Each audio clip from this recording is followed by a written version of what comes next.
गिबियावनो बे चेनेलनि साफ्रोम नायगिरिफोरखौ आंनि गोसो गोरबो सिंनिफ्राय गोजोननाय आरो हामलायनायखौ बावहरग्रोनाय थाबाय।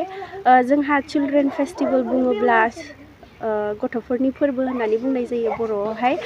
जोंहा बे चिल्ड्रेन फेस्टिवलखौ जोंनि BBC जायगायाव बर' बेप्टिस्ट कनभेनसन बियो स्पन्सर खालामनाय बा अर्गानाइज खालामनाय, बेखौ गोबाव समनिफ्रायनो जोंहा लाबोबाय थानाय जादों बे गोलोम बोथोर बा सामार भेकेसनाव गथ'फोरनि थाखाय।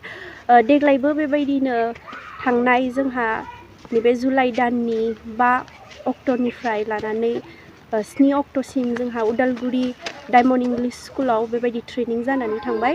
बेयाव जोंनि बनगुरुम बेप्टिस्ट मण्डलिनिफ्रायबो जों 4 टिचार जानानै टिचार महरै बाव जोङो ट्रेनिंखौ लाहैबाय आरो फैनानै बेबायदिनो जोङो 8 अक्ट'निफ्राय जोङो 19 अक्ट'सिमहालागै गथ'फोरखौ बे 10 साननि थाखाय जोङो चिल्ड्रेन फेस्टिवलखौ जोङो फोरोंबाय गथ'फोरखौ। बेयावहाय जोङो होजों सोलोंबोनाय ट्रेनिङाव सोलोंबोनाय बेबायदिनो मेथाइ एक्सन संफोरखौ जोङो फोरोंदों आरो बेबायदिनो 10 सानाव जोंहा मोनफा मोनफा साननि थाखाय बेबायदि आयदा दंखायो। बे आयदाफोरखौ जोङो बे गथ'फोरखौ जों फोरोंदों आरो गाहायै मा थांखि लानानै आरो मा आयदाफोर लानानै बे चिल्ड्रेन फेस्टिवलखौ खुंनाय जादों? जोंहा CFनि देग्लायनि आयदाया जाहैबाय रायज्लाय आरो खोनासं। बे आयदाखौनो लानानै मेन थिम हिसाबै जोंहा बेनि सिङाव जोंहा दालाय आयदाफोर दङ। जों बेखौबो 10 सानसिमहालागै जों फोरोंदों। बिमा बिफाखौ मा बुंहरगोन? गथ'साफोरनि बिमा बिफाखौ आं बेखौनो बुङोदि जोङो गोलोम बोथोर समाव जोङो गथ'फोरखौ ओरैनो न'आव दोना लाबानो बा बिसोर गथ'फोरनो जोङो मबाइलफोरखौ बाहायनो होआलाबानो बेफोरबायदि CF बेफोरबायदि क्लास जायोब्ला बिमा बिफाफ्रा गथ'फोरखौ थिनहरनांगौ। निस्सय बे गथ'फोरा बे CF क्लासाव फैनानै सोलोंनायखौ सोलोंनो हागोन।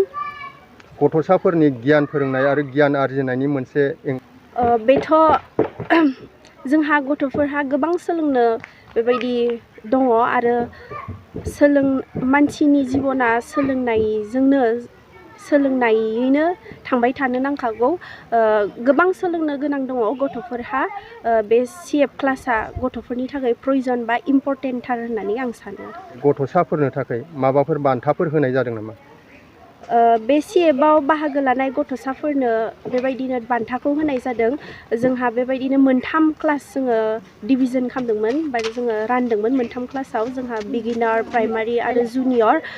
जोङो बेबायदिनो बिगिनार क्लासनिफ्रायबो जोङो 10 सानाव मा सोलोंखो बेखौ जोङो फाइनाल लानाय जादों आरो बे फाइनालावनो जोङो 1थि मासि आरो 2थि मासि आरो 3थि मासि मोननायखौ जों सायख'दों। बिथांमोननो जोङो बान्था होदों आरो जायफोरा बेबायदि मासिखौ मोननो हायासै बिथांमोननोबो जोङो बेबायदिनो फिसा फिसा बान्थाखौ जों होनाय जादों।